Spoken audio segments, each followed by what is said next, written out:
అప్పుల బాధలు వెంటాడుతున్నాయా? అయితే 6 JVR వారి జాతిరత్నాలు ధరించండి.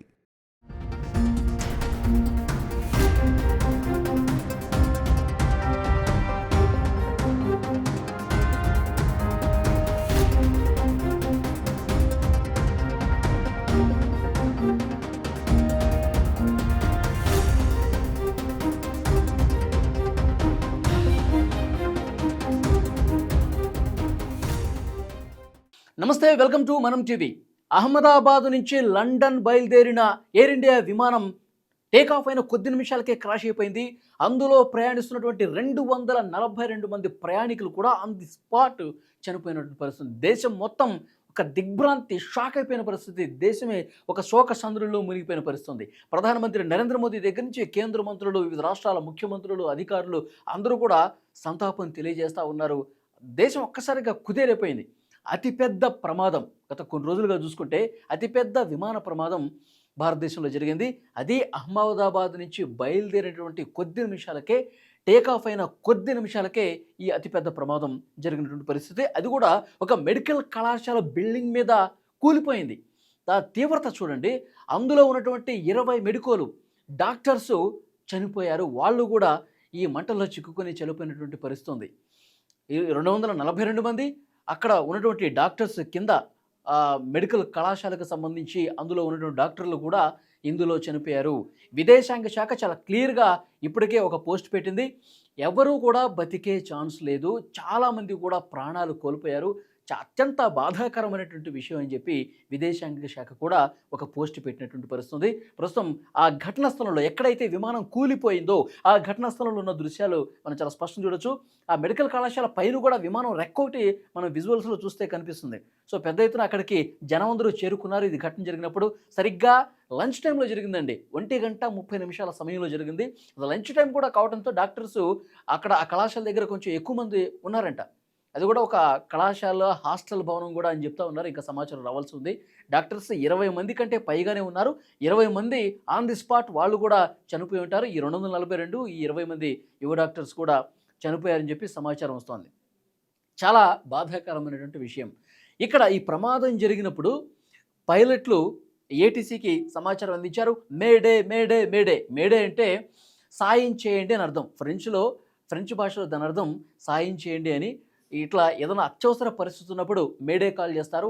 మేడే మేడే మేడే అని చెప్పి 3 సార్లు డైరెక్ట్ ఏటీసీకి సమాచారం అందించారు. కానీ అది ఏటీసీ మళ్ళీ రెస్పాండ్ అయ్యేలోపే ఈ క్రాష్ జరిగిపోయినటువంటి పరిస్థితి ఉంది. ఇప్పుడు దేశం మొత్తం కూడా ఎయిర్ ఇండియా విమానాల సామర్థ్యం గురించి, నిర్వహణ గురించి పెద్ద ఎత్తున చర్చ జరుగుతుంది. విమర్శలు వస్తున్నటువంటి పరిస్థితి ఉంది. 169 మంది మన భారతీయులు ఆన్ ది స్పాట్ చనిపోయారు మంటలో చిక్కుకొని. ఇది లండన్ వెళ్తుందండి. లండన్ వెళ్తుందంటే సుదూర ప్రయాణం కాబట్టి కొన్ని వేల లీటర్ల ఇంధనం అనేది అందులో ఉంటుంది. సో డెఫినెట్గా అది ఎక్కువ స్థాయిలో ఉండటం వల్ల ఎక్కువ మంటలు కూడా వ్యాపించే అవకాశం ఉంది. ఎక్కువ ఫ్లేమబుల్ కాబట్టి.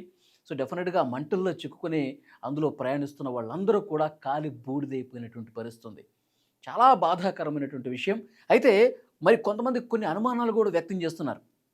ఈ ఎయిర్ ఇండియా సంస్థ నిర్వహణ లోపం అని చెప్తా ఉన్నారు.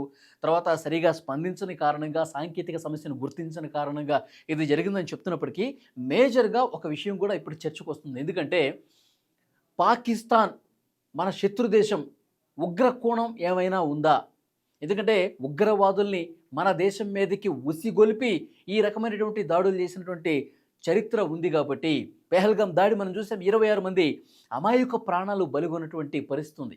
అసలు వాళ్ళకి ఏం సంబంధం లేదు. ఉగ్రవాదులు అంత దారుణంగా అభం శుభం తెలియని అమాయకుల మీద, వారి ఫ్యామిలీస్ ముందు, వాళ్ళ పిల్లల ముందు మతం అడిగి మరీ కాల్చి చంపినటువంటి ఘటన ఉంది.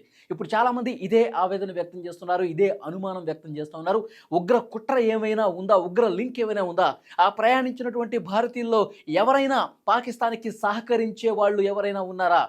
ఎందుకంటే మన దేశంలో ఉన్న కొంతమంది యూట్యూబర్స్ కావచ్చు, ఇన్ఫ్లుయెన్సర్లు కావచ్చు, పాకిస్తాన్కి మన సమాచారం చేరవేశారు. జ్యోతి మల్హోత్రా లాంటి కొన్ని పేర్లు కూడా మనం విన్నాం. మన దేశానికి సంబంధించిన సైనిక రహస్యాలను, అత్యంత సున్నితమైన సమాచారాన్ని పాకిస్తాన్కి చేరవేసినటువంటి చరిత్ర ఉంది కదా. సో డెఫినెట్గా అలాంటి పరిస్థితి ఏమన్నా ఉందా? ఎందుకంటే విమానంలో సాంకేతిక సమస్య వచ్చే విధంగా ముందుగానే ప్లాన్ చేసి ఏమైనా ఈ విధంగా విమానం క్రాష్ అయ్యే విధంగా ప్లాన్ చేశారా? ఈ కోణంలో కూడా దర్యాప్తు చేయాల్సినటువంటి అవసరం ఉంది అని చెప్పి పెద్ద ఎత్తున చర్చ వస్తుంది. ఎందుకంటే మనం ఆపరేషన్ సింధూర్ సమయంలో అక్కడ ఉగ్ర స్థావరాలను మన దేశం ఏ విధంగా కొలాప్స్ చేసేసిందో మనం చూసాం. నామరూపాలు లేకుండా ఉగ్ర స్థావరాలని మనం నేలమట్టం చేసేసాం. మసూద్ అజర్ ఆ అంతర్జాతీయ ఉగ్రవాది ఫ్యామిలీకి సంబంధించి 10 మందిని కూడా మనం ఆన్ ది స్పాట్ లేపేసిన పరిస్థితుంది. సో వాళ్ళు ఎప్పుడెప్పుడు ప్రతీకార దాడి తీర్చుకుందాం ముఖ్యంగా ఉగ్రవాదులు వేచి చూస్తూ ఉన్నారు. సో ఈ దాడికి ఉగ్ర కుట్ర ఏమైనా లింక్ ఉందని చెప్పి పెద్ద ఎత్తున చర్చ ప్రస్తుతం జరుగుతున్నటువంటి సిచ్యువేషన్ ఉంది. ఎందుకంటే మనం బ్రహ్మోస్ క్షిపణులతో చాలా గట్టిగా దెబ్బ కొట్టాం. S-400తో దెబ్బ కొట్టాం. పాకిస్తాన్ మన కాళ్ళ బేరానికి వచ్చే స్థాయి వరకు, అమెరికా సాయం తీసుకునే వరకు వాళ్ళకి దిమ్మ తిరిగి ఒక పెద్ద షాక్ ఇచ్చిన పరిస్థితి ఉంది. కాబట్టి జీవితంలో ఇక మనతో యుద్ధం అనే పరిస్థితి రావాలంటే భయపడే సిచ్యువేషన్కి పాకిస్తాన్కి మనం తీసుకెళ్ళాం. సో డెఫినెట్గా మనం సింధు జలాలు ఆపేశాం. ఆర్థిక నిధులు కూడా పాకిస్తాన్కి రాకుండా ప్రపంచం మొత్తం మన ఎంపీలు తిరిగి పెద్ద ఎత్తున ప్రచారం చేస్తున్నారు పాకిస్తాన్ ఎలాంటి దేశం అన్నది. సో ఇదంతా మనసులో పెట్టుకుని మరికొంతమంది ఉగ్రవాదుల్ని ప్రోత్సహించి మన దేశానికి పంపించి ఇలాంటి ప్రమాదాలకు ఏమైనా కారణమవుతుందా? ఈ కోణంలో కూడా క్షుణ్ణంగా దర్యాప్తు చేయాల్సినటువంటి అవసరం ఉందని చెప్పి చర్చ జరుగుతుంది. సో ఇప్పటి వరకు ఎందుకంటే ప్రమాదం జరిగి కొన్ని గంటలే అవుతుంది కాబట్టి సో డెఫినెట్గా ఇప్పటి వరకు మనకు అందిన సమాచారం సాంకేతిక సమస్య వల్లే అని చెప్పి ప్రాథమికంగా మాట్లాడుతున్నాం. కానీ మరింత లోతుగా విచారణ చేయాల్సినటువంటి అవసరం ఉందని చెప్పి పెద్ద ఎత్తున చర్చ వస్తూ ఉంది. సో చూద్దాం నెక్స్ట్ ఏం జరగబోతున్నది.